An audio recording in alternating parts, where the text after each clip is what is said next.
जय श्री कृष्णा बच्चों, welcome back to my YouTube channel score marks with Mithilesh Tripathi. इससे पहले हमने क्या किया है, क्वाड्रिलेटरल्स के बारे में डिस्कस किया है। क्वाड्रिलेटरल्स कौन कौन से होते हैं, उसके क्या क्या टाइप्स हैं। उसके बाद हमने पॉलीगन्स के बारे में भी डिस्कस किया है ना। तो आज हम, जैसा कि आप स्क्रीन पर देख रहे हैं, एक थ्योरम है, sum of all exterior angles of a polygon is 360। अब हमने इससे पहले एक्सटीरियर एंगल और इंटीरियर एंगल्स के भी कॉन्सेप्ट्स को क्लियर किया है। आपको मेरी प्लेलिस्ट में इसके कॉन्सेप्ट मिल जाएंगे। अब हम, जैसा कि आपको लिखा हुआ है कि sum of all exterior angles का जो सम होता है किसी भी पॉलीगन का, वो 360 डिग्री ही होता है। ये बहुत इंटरेस्टिंग फैक्ट है कि किसी भी पॉलीगन, चाहे वो 5 साइडेड पॉलीगन हो, चाहे वो 3 साइडेड पॉलीगन हो, 3 साइडेड पॉलीगन्स मीन्स चाहे वो ट्रायंगल हो, 4 साइडेड फिगर मीन्स चाहे वो आपका स्क्वायर हो, रेक्टेंगल हो, रोम्बस हो, चाहे वो आपका पेंटागन हो 5 साइडेड फिगर वाला, या हेक्सागन हो, कोई भी फिगर, सभी एक्सटीरियर एंगल्स का सम 360 डिग्री होता है। Let's solve. चलिए हम सॉल्व करते हैं। ये देखिए, जैसा कि इसमें आपको एक फिगर दी हुई है। एंगल ए की वैल्यू क्या दी हुई है हमें? एंगल ए की वैल्यू हमें x डिग्री दी हुई है। ठीक है। एंगल बी का जो साइन है बेटा, वो आपको देखने से ही पता चल रहा होगा कि वो 90 डिग्री का साइन है। ऐसा साइन जो होता है वो 90 डिग्री का होता है। एंगल सी आपको का एक्सटीरियर जो एंगल है, ये आपका इंटीरियर एंगल आपका यहाँ पे बन रहा है, और एक्सटीरियर एंगल जो है वो 60 डिग्री है। एंगल डी को अगर आप देखें तो एक्सटीरियर एंगल आपका 90 डिग्री बन रहा है, तो सेम इंटीरियर एंगल भी आपका 90 डिग्री का ही बन रहा है। ठीक है। अगर हम एंगल ई की बात करें तो इंटीरियर एंगल हमें नहीं पता, बट एक्सटीरियर एंगल हमें 70 डिग्री दे रखा है। ऐसे ही एंगल ए की बात करें तो हमें इंटीरियर एंगल नहीं पता, बट एक्सटीरियर एंगल इन्होंने हमें x डिग्री दे रखा है। तो ठीक है, चलिए वैल्यू लिख लेते हैं। सबसे पहले मैंने आपको बोला है कि आपको हमेशा गिवन लिखना है कि गिवन क्या दिया हुआ है। तो गिवन में हमें एंगल ए दिया हुआ है x डिग्री। ठीक है। एंगल बी दिया हुआ है 90 डिग्री। एंगल सी दिया हुआ है आपको 60 डिग्री। एंगल डी दिया हुआ है आपको 90 डिग्री, और एंगल ई आपको दिया हुआ है 70 डिग्री। ये हम आपके एक्सटीरियर एंगल्स की बात कर रहे हैं बच्चे। ये ध्यान रखना कि हम एक्सटीरियर एंगल्स की बात कर रहे हैं। ये सारे एंगल्स हमारे एक्सटीरियर एंगल्स हैं, जो कि हमने अभी थ्योरम पढ़ी है, sum of all exterior angles of a polygon is 360। तो उसी थ्योरम का अप्लाई करते हैं by using the theorem sum of all exterior angles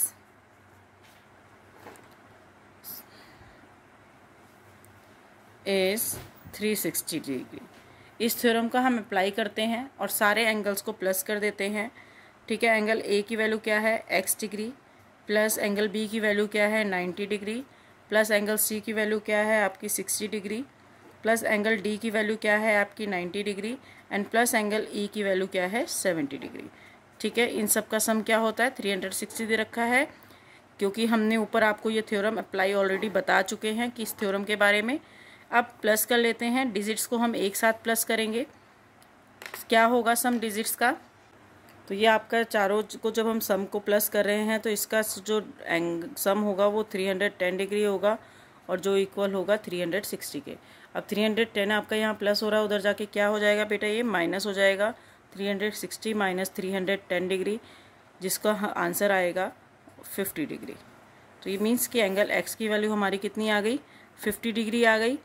next topic है हमारा बच्चे कि sum of exterior angle and interior angle is 180। क्या एक्सटीरियर एंगल और इंटीरियर एंगल का सम 180 होता है? यस। तो हम, एक क्वेश्चन है मेरे पास आपके लिए कि देखो, इस एंगल का सम मेरे पास 160 डिग्री है। ठीक है। तो एक ये इंटीरियर एंगल है, एंगल डी का ये पार्ट हमारा इंटीरियर है, और ये जो पार्ट है ये हमारा एक्सटीरियर है। तो चलो इस एक्सटीरियर एंगल को हम वैल्यू दे देते हैं, नेम दे देते हैं एंगल 1। तो लेट्स स्टार्ट कि by using property of exterior angle an exterior angle and an interior angle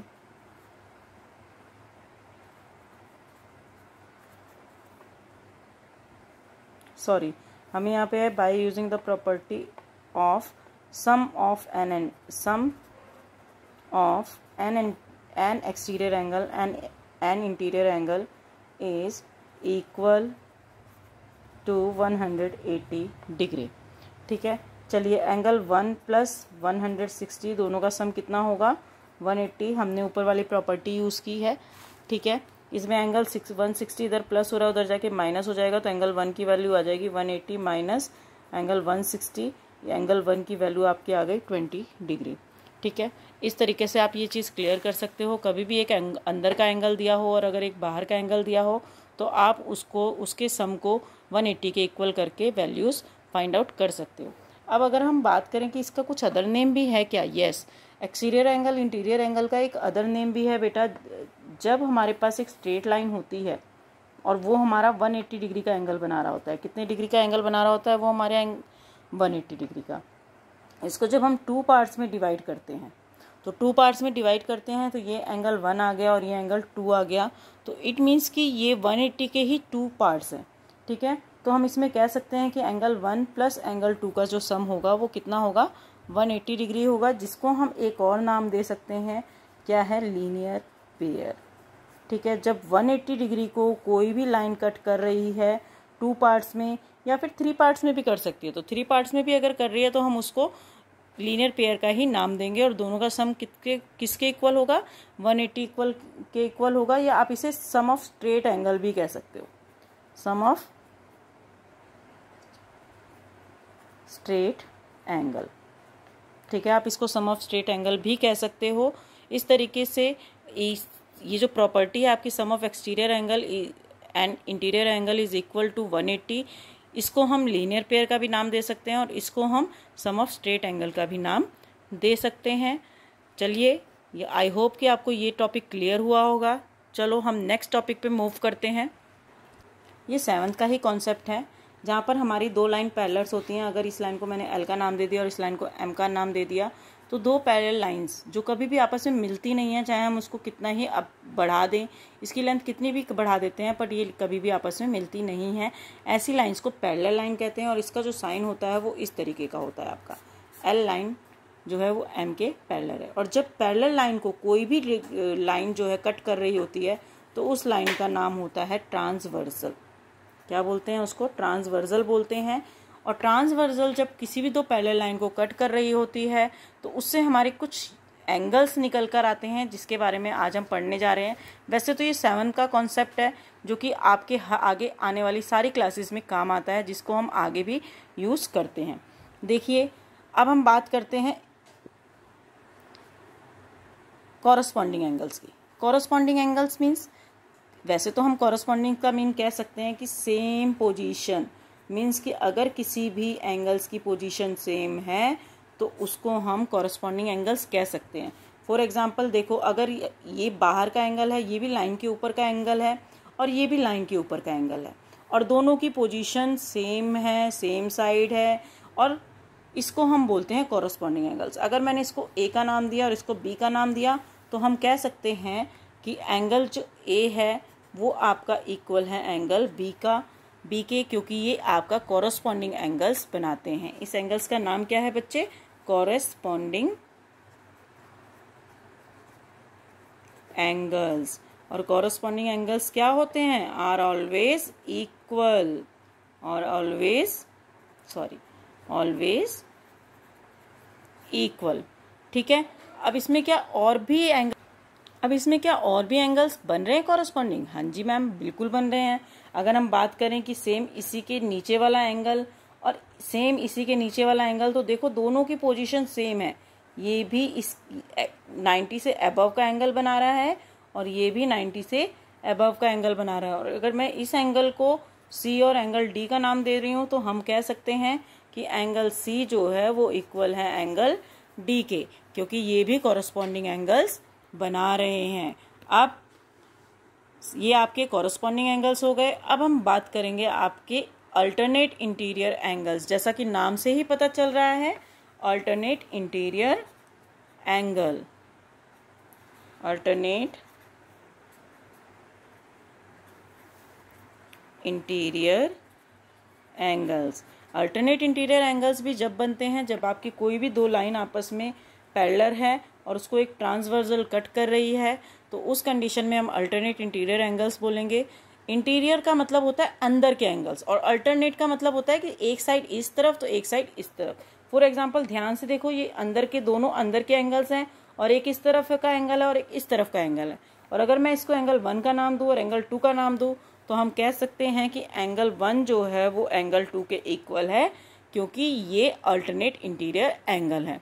same अगर मैं इस तरफ का एंगल ले रही हूँ, ये भी अंदर का एंगल है और ये भी आपका देखो अंदर का एंगल है, एक इस तरफ का एक इस तरफ का, एंगल 3 और 4। तो मैं आप कह सकते हो कि एंगल 3 जो है वो एंगल 4 के इक्वल है, क्योंकि अल्टरनेट इंटीरियर एंगल्स भी हमेशा इक्वल होते हैं। ओके, नाउ अब हम बात कर रहे हैं alternate exterior angle. Alternate exterior angles, जैसे कि हम बात नाम से ही पता चल रहा है एक्सटीरियर एंगल्स हैं, मतलब ये जो दोनों लाइनें हैं इसके बाहर का एंगल, इसके बाहर का एंगल यहाँ एक इस तरफ का और एक इस तरफ का। ध्यान से देखिए बच्चे, ये भी बाहर का एंगल है और ये भी बाहर का एंगल है और एक इस तरफ का और एक इस तरफ का एंगल बन रहा है, जिसको हम बोलते हैं अल्टरनेट एक्सटीरियर एंगल। अगर मैं इसको एक्स और वाई का नाम देती हूँ तो इट मीन्स कि एंगल जो एक्स है वो आपका एंगल वाई के इक्वल है, क्योंकि अल्टरनेट एक्सटीरियर एंगल भी हमेशा इक्वल होते हैं। अब सेम दूसरी साइड से भी ले लेते हैं, ये भी बाहर का एंगल है एक इस तरफ का और ये भी बाहर का एंगल है एक इस तरफ का, और इसको अगर हम नाम देते हैं पी एंड क्यू, तो मैंने बोला कि एंगल जो P है वो एंगल Q के इक्वल है, क्योंकि ये भी अल्टरनेट एक्सटीरियर एंगल हैं जो कि हमेशा इक्वल होते हैं। तो बच्चे ये बहुत इंपॉर्टेंट कॉन्सेप्ट है और ये कॉन्सेप्ट आप बेसिकली 8th के क्वाड्रिलेटरल चैप्टर में भी most of the time use करने वाले हो। नेक्स्ट आपका कॉन्सेप्ट है बेटा vertically opposite angle, vertically opposite angles. अब ये वर्टिकली अपोजिट एंगल्स क्या होते हैं? जब कोई भी दो लाइन आपस में इंटरसेक्ट कर रही होती है तो उस एक एंगल जो बनता है उसका जस्ट अपोजिट सामने वाला एंगल, उसको हम वर्टिकली अपोजिट एंगल कहते हैं। फॉर एग्जांपल, अगर इसका नाम मैंने x रखा और इसका नाम मैंने y रखा, तो हम यहाँ पर कह सकते हैं कि एंगल x जो है वो एंगल y के इक्वल है, because they are vertically opposite angles. और सेम ईयर अगर मैं इस तरफ के एंगल को इक्वल कर रहे हैं तो इसका अपोजिट जस्ट सामने वाला जो एंगल है वो इसके वर्टिकली अपोजिट एंगल है। इसका नाम अगर मैंने एंगल 1 दिया और एंगल 2 दिया तो इट मीन्स कि एंगल 1 जो है वो भी एंगल 2 के इक्वल है, क्योंकि यहाँ पर भी वर्टिकली अपोजिट एंगल्स जो हैं वो हमेशा इक्वल होते हैं। अब लाइन एंड एंगल्स का एक और इम्पॉर्टेंट टॉपिक आपका रह गया है, जिसको बोलेंगे आप same side of the transversal, same side of the transversal. अब जैसा कि मैम ट्रांसवर्सल क्या है ये बेटा अभी अभी मैंने आपको बताया था। ट्रांसवर्सल जब भी कोई दो पैरेलल लाइन को कोई भी लाइन कट कर रही है तो वो आपकी क्या हो जाएगी? ट्रांसवर्सल हो जाएगी। मीन्स कि ये जो ओ लाइन है ये आपकी क्या है? ये आपकी ट्रांसवर्सल है। ठीक है। अब ट्रांसवर्सल में देखिए जैसे सिर्फ आपको पता चल रहा है कि same side of the transversal, same side of the transversal मतलब अंदर के ही एंगल्स हैं और दोनों सेम साइड के एंगल्स हैं, बट ये इक्वल होते हैं क्या? नो मैम, ये इक्वल नहीं होते। अगर मैंने इसको एंगल 1 और एंगल 2 का नाम दिया है तो हम कहेंगे एंगल 1 प्लस एंगल 2 की जो वैल्यू होती है वो 180 डिग्री होती है। ये एंगल्स होते हैं same side of the transversal. इसमें एक और आपका सीक्रेट छुपा हुआ है। क्या? अगर कोई लाइन इसको दूसरी ट्रांसवर्सल कट कर रही है तो आप ध्यान से देखिए, ये एक आपका फिगर बन रहा है जिसको आप रोम्बस भी बोल सकते हो। और अगर मैं बात करूं same side of the transversal की तो देखिए ये एंगल जिसको मैंने नाम दिया 3 और एंगल 4, ये भी आपका same side of the transversal है। मतलब एंगल 3 प्लस एंगल 4 जो है उसका सम भी कितना है 180। और इसको एक और नाम से बुलाते हैं, क्या? Adjacent angles. क्या बोलते हैं बच्चे इसे? Adjacent angles. एडजेसेंट एंगल्स क्या होते हैं? जो सेम साइड शेयर कर रहे होते हैं। ध्यान से देखिए, तो ये आपकी सेम साइड शेयर कर रहे हैं, ठीक है, और सेम साइड शेयर कर रहे हैं, तो ये जो आपका एंगल 3 और एंगल 4 है इसका सम आपका 180 होगा, ठीक है। तो ये आपके आज के कुछ टॉपिक्स थे जो कि बहुत इम्पॉर्टेंट थे क्लास 7th में। हालांकि आपने इनको किया हुआ है, बट क्लास 8th के लिए भी ये बहुत इम्पॉर्टेंट है। तो आई होप कि आपको ये सेशन अच्छा लगा होगा, क्वेश्चन समझ में आए होंगे। इसके अलावा अगर आपके कोई भी डाउट्स हैं, आपके कोई भी क्वेश्चंस हैं, आपकी कोई भी क्वेरी है, तो आप मुझे कमेंट सेशन में मैसेज कर सकते हैं। तब तक के लिए बाय बाय, सी यू।